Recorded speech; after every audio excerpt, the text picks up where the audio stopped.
Hi friends, അപ്പം നമ്മളിന്ന് പോകുന്നത് ഒരു ഉത്സവത്തിന് പോകുന്നു കേട്ടോ. അരൂർ വട്ടക്കരി ശ്രീ കണ്ഠാകരണ സ്വാമി ക്ഷേത്രത്തിലെ ഉത്സവമാണ്. അപ്പം നമ്മൾ ലാസ്റ്റ് ദിവസമാണ് നമ്മൾ പോകുന്നത് കേട്ടോ. ഞങ്ങളവിടെ എത്തിയപ്പോഴേക്കും വൈകിട്ടായി. ഞങ്ങൾ അമ്പലത്തിലെത്തിയപ്പോൾ തന്നെ നല്ല അടിപൊളി ചെണ്ടമേളം നടന്നുകൊണ്ടിരിക്കുമായിരുന്നു. തനുവിനാണെങ്കിൽ ചെണ്ടമേളം കേട്ടിട്ട് നിൽക്കാൻ പറ്റുന്നില്ല, ആൾ തുള്ളിക്കൊണ്ടേ ഇരിക്കുമായിരുന്നു കേട്ടോ. അങ്ങനെ കുറച്ച് നേരം ഞങ്ങൾ അമ്പലത്തിലൊക്കെ ഒന്ന് സ്പെൻഡ് ചെയ്തിട്ട് നേരെ ഞങ്ങൾ പോയത് അതായത് എൻ്റെ അമ്മയുടെ ചേച്ചിയുടെ വീട്ടിലായിട്ടാണ് കേട്ടോ. അങ്ങനെ നേരെ വെളുത്ത് വന്നപ്പോൾ തന്നെ കണി കണ്ടത് ഒരു മുല്ലപ്പൂക്കാർ ചേച്ചിനായിരുന്നു ഗെയ്സ്. അങ്ങനെ ഒരു 2 മുഴം മുല്ലപ്പൂ അങ്ങോട്ട് മേടിച്ചിട്ടുണ്ട് കേട്ടോ. അങ്ങനെ തനുവും റയാനും രാവിലെ തന്നെ എണീറ്റ് 2 നല്ല കളിയിലായിരുന്നു. സത്യം പറഞ്ഞാൽ കളിക്കുമെന്നല്ലായിരുന്നു കേട്ടോ. 2 നല്ല അലമ്പായിരുന്നു, അങ്ങോട്ടും ഇങ്ങോട്ടും തല്ലിപിടുത്തമായിരുന്നു കേട്ടോ. അപ്പോൾ തലേദിവസം മേടിച്ചിട്ടുള്ള ഹൈഡ്രജൻ ബലൂൺ അവിടെ കെട്ടിത്തൂക്കിയിട്ടിട്ടുണ്ടായിരുന്നു.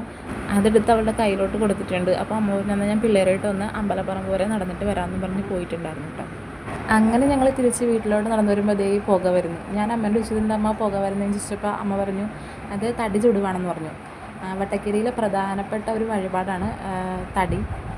അങ്ങനെ തനുവിൻ്റെ കയ്യിലുണ്ടായിരുന്ന ഹൈഡ്രജൻ ബലൂൺ മുകളിലോട്ട് പാറിപ്പറന്ന് പോകുന്നുണ്ട്. ആൾ നല്ല കരച്ചിലായിരുന്നു, ബഹളവും കരച്ചിലും ആകെ മൊത്തം പ്രശ്നമായിരുന്നു കേട്ടോ. അപ്പോൾ വേറെ മേടിച്ച് കൊടുക്കാമെന്ന് പറഞ്ഞപ്പോഴാണ് ആളൊന്ന് അടങ്ങി നിന്നത്. അങ്ങനെ 2 കുളിപ്പിച്ച് റെഡിയാക്കി നിർത്തിയിട്ടുണ്ട് കേട്ടോ. അങ്ങനെ ഞങ്ങൾ കുറച്ച് നേരം ഒന്ന് ഉറങ്ങി എഴുന്നേറ്റ് കുളിച്ച് റെഡിയായി ഞങ്ങൾ പിന്നെ അമ്പലത്തിലോട്ട് വന്നിട്ടുണ്ട് കേട്ടോ. അപ്പോഴും ചെണ്ടമേളം നടന്നുകൊണ്ടിരിക്കുകയാണ് കേട്ടോ. പിന്നെ കുറച്ച് നേരം അവിടെയൊക്കെ നടന്നു. പിള്ളേർക്ക് കളിപ്പാട്ടങ്ങളൊക്കെ മേടിച്ചതിന് ശേഷം ഞങ്ങൾ തിരിച്ച് വീട്ടിലോട്ട് പോന്നു. അധികം ദൂരമൊന്നുമില്ല, വീടും അമ്പലം തമ്മിൽ അധികം ദൂരമൊന്നും ഇല്ലാത്ത കാരണം പോയി വരാവുന്നതേ ഉണ്ടായിരുന്നുള്ളൂ.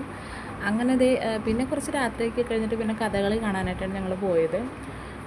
ഞങ്ങൾ ചെന്നപ്പോൾ കഥകളി തുടങ്ങി. അപ്പോൾ ഇന്നത്തെ വീഡിയോ ഇത്രയുള്ളൂ കേട്ടോ ഗൈസ്. എല്ലാവരും ലൈക്ക്, ഷെയർ, കമൻറ്റ്, സബ്സ്ക്രൈബ് ചെയ്യാൻ മറക്കരുത്.